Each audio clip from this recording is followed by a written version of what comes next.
Hello guys नमस्ते, तपाईँलाई welcome छ सन्दीप तिरुवा युट्युब च्यानलमा। आज शनिबारको दिन हाम्रो सरसफाइ कार्यक्रम छ। सो म त्यहाँ गइरहेको छु, तपाईँलाई सबै कुराहरू देखाउने छु। आज हामीले कहाँ कहाँ सरसफाइ गर्दैछु भनेर। सो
हेमराज सर, के छ आज सरसफाइ कार्यक्रम हामी सबैले गर्दैछु होइन। यति धेरै बस पार्क नजिकमा फोहोर छ होइन। अहिलेसम्म सायद कसैले सरसफाइ त्यति ध्यान पनि दिएको छैन होला नगरपालिकाले है। सो तपाईँ यसलाई राम्रोसँग सरसफाइ होस् होइन, वातावरण राम्रो होस् भनेर बस पार्कको समिति, नगरपालिका लगायत सम्पूर्ण संस्थालाई तपाईँ के भन्न चाहनुहुन्छ एकचोटि हाम्रो भिडियोमा भनिदिनु न है। सबैमा नमस्कार, म हेमराज भट्ट। आज चाहिँ हामी सरसफाइ अभियानमा छौँ अनि हजुरलाई धन्यवाद भन्न चाहन्छु। म चाहिँ एउटा नर्मली कुरा के भन्छु भन्दाखेरि यो सरसफाइ मैले होइन कि हामी सबैले गर्ने हो। यो महेन्द्रनगर मेरो होइन कि हामी सबैको हो। सो द्याट हामी सबै मिलेर हाम्रो सरसफाइ गर्नुपर्छ। यो एरिया भनेको पर्यटक आफ्नो ठाउँ हो। अनि म चाहिँ एउटा स्पेसल एउटा कुरा के नोटिस गर्न चाहन्छु भन्दाखेरि हाम्रो नगरपालिका, हाम्रा अभिभावक, हाम्रा गार्जियन, हाम्रा यस ठाउँका हाम्रा अब नयाँ सांसददेखि हरेक नयाँ सरकारदेखि हरेकले चाहिँ एउटा के पहल गरिदिनु कि यो भनेको चाहिँ हाम्रो एकदम राम्रो ठाउँ हो, पर्यटक ठाउँ हो। यो ठाउँमा चाहिँ डस्टबिनको राख्ने वातावरण बनाइदियो भने सायद योभन्दा पनि सुन्दरता बनाउन सक्थ्यौँ कि हामी। किनकि यो ठाउँमा चाहिँ डस्टबिन भइदियो भए सायद जथाभावी फोहोर पनि हुन्थेन। सो द्याट यो ठाउँमा चाहिँ डस्टबिन चाहिँ हुनुपर्छ। यो चमन चोकमा चाहिँ डस्टबिन राखिदिनु हुन। यो भिडियो यदि काहीँ स्थानीय निकाय, स्थानीय ठाउँ राम्रो मान्छेसम्म पुग्छ भने चाहिँ, यदि राम्रोसम्म पुग्छ भने सेयर गर्नु होला भिडियो। अनि यहाँ चाहिँ डस्टबिनको लागि चाहिँ प्रोसेस गरिदिनु भने हार्दिक अनुरोध गर्दैछु म। धन्यवाद हजुरलाई है। हजुरले भनेका कुराहरू हाम्रो नगर प्रमुखसम्म पुगोस्। नगर प्रमुखदेखि हाम्रो सबै हाम्रो सिनियर दाइहरू, हाम्रो अभिभावक, हाम्रो सबै नयाँ सरकारका दाइहरू, सबै आदरणीय मान्छेसम्म सबै ठाउँ पुगोस्। र बस पार्क एरियामा तपाईँले हरेक ठाउँमा डस्टबिन राखिदिनु होला भन्न म अनुरोध गर्न चाहन्छु। अनि त्यसै गरी सवारी साधन चलाउने व्यक्तिहरूले पनि आफ्नो आफ्नो अटोमा एउटा सानो डस्टबिन राखिदिनु होला। र पसले साथीहरूले पनि आफ्नो आफ्नो पसलको अगाडि डस्टबिन राखिदिनु होला।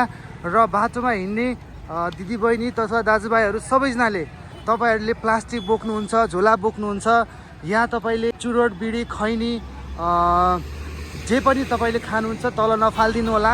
तपाईँहरूले चाहिँ एउटा प्लास्टिकमा हालेर कुनै डस्टबिनमा फालिदिनु होला। हामीहरूले नै सरसफाइ गर्नुपर्छ। आफ्नो महेन्द्रनगरलाई क्लिन महेन्द्रनगर, ग्रिन महेन्द्रनगर बनाउनुपर्छ। धन्यवाद। कञ्चनपुर उद्योग वाणिज्य सङ्घको तर्फबाट केही कुराहरू राखिदिनका लागि मैले कमल सरलाई हार्दिक अनुरोध गर्दछु। सम्पूर्णमा विशेष धन्यवाद। साथै ग्रिन कञ्चनपुरका निमित्त यो अभियान चलाउन आउनुभएका सम्पूर्ण भाइ बहिनीहरू, दाजुभाइहरू सम्पूर्ण आफ्नो हिस्सादेखि धन्यवाद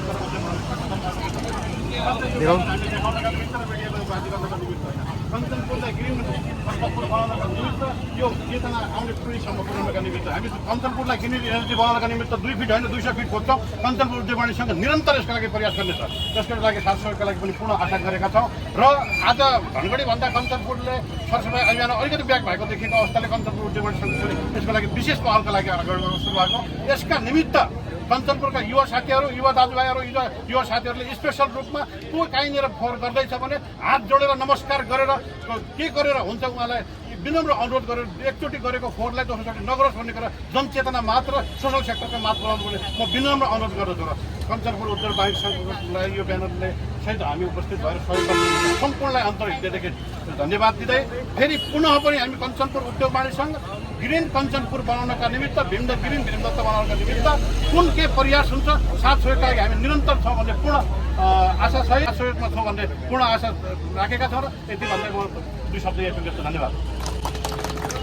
धन्यवाद। खास गरी पावर अफ युथले संयोजन गरिरहेको कार्यक्रम भयो भने हामी सबै क्षेत्रबाट छौँ। त्यही भएर सरले नै भन्नुभएको कुरालाई सबैको त्यही हो भन्नेमा हामी समर्थन गर्दै एकचोटि जोरदार ताली बजाइदिउँ। र एउटा कुरा सोध्न भयो उद्योग वाणिज्य सङ्घले सम्बन्धित व्यवसाय साथीहरूलाई पनि लिएर पहल गर्नेछ भन्ने कुरामा चाहिँ मैले फेरि पनि उद्योग वाणिज्य सङ्घको जिम्मेवार पदाधिकारीहरू यहाँ भएको अवस्थामा चाहिँ ध्यान आकर्षण पनि गराउनु चाहे। सँगसँगै हाम्रो भीमदत्त नगरपालिकाको वातावरण अधिकृतदेखि लिएर नगरपालिका टोलीहरू पनि यहाँ हुनुहुन्छ। मैले जिम्मेवार सरम्यामहरू चाहिँ यहाँ भएको बेलामा उद्योग वाणिज्य सङ्घ नगरपालिका सबै मिलेर हरेक चोक चोकमा सकेसम्म चाहिँ डस्टबिन कम्तीमा पनि अनिवार्य हुने गरी चाहिँ व्यवस्थापन गर्नका लागि चाहिँ हामी अब लाग्नुपर्छ भन्ने कुरा चाहिँ आजको कार्यक्रममा मैले यति देशसम्म नभनेको तर निकै मेहनत गरिराख्नु भएको हाम्रो पत्रकार साथीहरू जति पनि उपस्थित हुनुभएको छ उहाँहरू सम्पूर्ण हाम्रो केशव सर लगायत हाम्रो बासुजी त्यसै गरी हाम्रो चाहिँ डिपी फोटोग्राफी लगायत सम्पूर्ण टिमलाई हृदयदेखि नै हार्दिक धन्यवाद। उहाँले हामीले गरेको कामलाई चाहिँ पब्लिकसम्म पुर्याउने काम सचेतनाको काममा उहाँले चाहिँ काम गरिराख्नु भएको छ। एकचोटि जोरदार ताली हाम्रो आजको कार्यक्रमको सम्पूर्ण सहभागीहरूको लागि र यति भन्दै यहाँहरूको यो गरिमामय उपस्थितिका लागि हार्दिक धन्यवाद दिँदै यो पावर अफ युथ कञ्चनपुरको कोअर्डिनेटर हाम्रो अङ्कित भाइले आजको कार्यक्रम चाहिँ समापन भएको चाहिँ जानकारी गराइदिनका लागि अनुरोध गर्दै म पनि बिदा हुन्छु। धन्यवाद। नमस्कार। नमस्ते सबैजनालाई। मेरो नाम प्रकृति भट्ट। म चाहिँ पूर्व पावर अफ युथको अध्यक्ष। आज चाहिँ हाम्रो बिहान 7:30 बजीदेखि अहिले 10 बजीसम्म साफसफाइ कार्यक्रम रहेको थियो। हामीले विगत 2 वर्षदेखि यो कार्यक्रम प्रत्येक शनिबार गर्दै आइरहेका छौँ। हाम्रो एउटा मात्रै मोटिभ छ कि हाम्रो समाज एकदम सफा र शुद्ध बनोस्। अनि म यो पनि भन्न चाहन्छु आज हामी 100 जना छौँ, भोलि हजुरहरू सबैजना आउनुभयो भनेपछि हामीले अझै धेरै कामहरू गर्न सक्छौँ। र जबसम्म हामी नागरिकहरूको माइन्डसेट हुँदैन हामीले आफ्नो समाज सफा राख्नुपर्छ भन्ने हामीले आफ्नो मनबाटै चाहँदैन तबसम्म हाम्रो समाज कहिले पनि सफा हुँदैन। त्यही भएर हरेक शनिबार हामीसँग जोडिदिनु होला। धन्यवाद। साथीहरू आज हाम्रो एमजी कलेजका भाइ बहिनीहरू पनि आउनुभएको थियो हाम्रो सरसफाइ कार्यक्रममा। सो उहाँसँग पनि हामी केही कुराहरू। नमस्ते सम्पूर्णलाई। म प्रतिज्ञा चन्द। हामीहरू एमइटी कलेजतर्फबाट आज सरसफाइ प्रोग्राममा दत्तचित्त भइरहेका छौँ र यस प्रोग्रामको मेन उद्देश्य भनेको सबैलाई यो फोहोर नगरिदिनु हुन एउटा हार्दिक अनुरोध गरेर सबै माझमा हामीहरू फोहोर नगरिदिनु हुन अनुरोध गर्न चाहन्छौँ र यहाँ ठाउँमा डस्टबिन्सहरूको प्रयोग गर्न फोहोर नगरिदिनु हुन हामी हार्दिक अनुरोध गर्न चाहन्छौँ। धन्यवाद। सो म अर्को बहिनीलाई पनि सोध्छु एमटी कलेजको, उहाँले चाहिँ के भन्न चाहनुहुन्छ। आज हामीले सरसफाइ गऱ्यौँ होइन, यो भिडियो मार्फत भनिदिनुहोस् न है। सम्पूर्णमा नमस्ते। म अमृता मल्ल एमइटी कलेजमा bachelor of health care management BSc student अहिले चाहिँ 8th सेमिस्टर पढिरहेको छु र हाम्रो कलेजमा थुप्रै क्लबहरू छ र त्यो क्लबमध्ये हाम्रो हेल्थ एन्ड हाइजिन क्लबको म प्रेसिडेन्ट हो र त्यो प्रेसिडेन्टकै नाताले चाहिँ भनौँ न अहिले हाम्रो ग्रिन महेन्द्रनगर भन्ने यो अभियानमा सहभागी हुन पाएकोमा सबैजना एकदमै खुसी छु। आफूलाई चाहिँ एकदम प्राउड फिल गर्छु किनभने हाम्रो सिटी महेन्द्रनगरलाई एकदम ग्रिन बनाउनु हाम्रो मात्र उद्देश्य होइन, हामी सबै जनताहरूको उद्देश्य हो। अनि यहाँ चाहिँ म के भन्न चाहन्छु भनेपछि व्यवस्थापनको लागि चाहिँ यदि यहाँ डस्टबिन भएको भएपछि ठाउँमा डस्टबिन भयो भने के हुन्छ भनेपछि त्यो डस्टबिन देख्ने बित्तिकै पनि हामीलाई फोहोर त्यो डस्टबिनमा फालौँ भन्ने हुन्छ। त्यही भएर म यहाँको म्युनिसिपालिटीलाई चाहिँ के भन्न चाहन्छु भने ठाउँमा डस्टबिनको व्यवस्थापन गराइदिनु होला। त्यो देख्यो भने हामी सबैले त्यो डस्टबिनमा फोहोर फाल्न आफैलाई पनि त्यो डस्टबिन देख्ने बित्तिकै फोहोर फालौँ भन्ने हुन्छ। त्यही भएर सबभन्दा फर्स्टमा चाहिँ हामी डस्टबिन ठाउँमा राखौँ र यदि हामी विद्यार्थीहरू युथहरूले हामी हिँड्दै गरेको बेला चाहिँ यदि हामीले देख्छौँ कसैलाई फोहोर जथाभावी फालिरहेको भनेपछि हामीले आफैले पनि भन्न सक्छौँ यो सबैको कर्तव्य हो। हामी एमइटी कलेज पावर अफ युथको मात्र कर्तव्य होइन, हामी सबै जनताको कर्तव्य हो र सबैले यसमा आवाज उठाउनुपर्छ र हाम्रो महेन्द्रनगरलाई ग्रिन महेन्द्रनगर बनाउनुपर्छ, यही भन्न चाहन्छु। Thank you so much. समापनतिर एउटै कुरा राख्दैछौँ। आज यो धेरै ठुलो टोली हुनाले हामी थोरै व्यक्तिमा कार्यक्रम गर्थ्यौँ, तर आज युनाइटेड ब्रदरको टोलीले यतापट्टि हामीहरूको प्रहरीले अरू एमइटी कलेजको टोलीले त्योपट्टि गर्दा छोटो समयमै छोटो ठाउँमा यो कार्यक्रम हुन गएर तरिकाले छिटो समापन भयो। तर अब हामीले यो मिडियाबाजी गर्नलाई पक्कै गरेका होइनौँ। हामी दाइहरूले हिजो मिटिङ बसेर पनि कसरी हुन्छ भने यो यत्रो मार्चलाई जोडेका हौँ। त्यसर्थ यो मिडियाका लागि मात्र होइन, अबको यो प्रत्येक हप्ता शनिबारका दिन हामीहरू यो कार्यक्रम राख्नेछौँ। सबैले सहभागिता जनाइदिनु होला भन्ने विनम्र अनुरोध गर्न चाहन्छु। जतिले पनि यो आज उहाँ दिदीहरूले पनि हेर्नुहोस्, यो आफ्नो पढाइ छोडेर पनि एउटा यो पब्लिकलाई चेतना जगाउनको लागि पनि उहाँहरूले यो बनाउनु भएको छ पेम्पलेटहरू। यो खालि यस्तो देखावटीको लागि नहोला होइन, हामीहरूले महसुस गर्नुपर्छ, यो कुरामा बोल्नुपर्छ। त्यसर्थ सम्पूर्णलाई धेरै धेरै धन्यवाद भन्न चाहन्छु। Thank you so much. So guys अब चाहिँ सरसफाइ कार्यक्रम सकिसकेको छ। सो गाइज आज सरसफाइ कार्यक्रम थियो महेन्द्रनगरमा शनिबारको दिन। प्रत्येक दिन शनिबार सरसफाइ कार्यक्रम हुन्छ। सो आज चाहिँ हामीले चाहिँ त्यो कार्यक्रम सक्यौँ। सो सबैजनालाई म पनि के भन्न चाहन्छु भने प्रत्येक दिन शनिबार तपाईँहरू सबैजना आउनु होला, सरसफाइ गर्नु होला, हामीसँग जोडिनु होला। र म सबैजना साथीहरूलाई के भन्न चाहन्छु भने तपाईँले चाहिँ डेली सरसफाइ पनि गर्नु होला।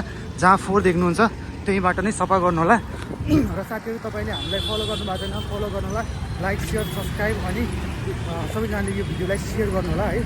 Thank you so much. ठिक छ भाइ। सबैजना साथीहरूले हाम्रो युट्युब च्यानललाई लाइक सेयर कमेन्ट अनि सब्सक्राइब गर्न नबिर्सनु होला। यो भिडियोलाई जति सकिन्छ सेयर गर्नु होला। धन्यवाद।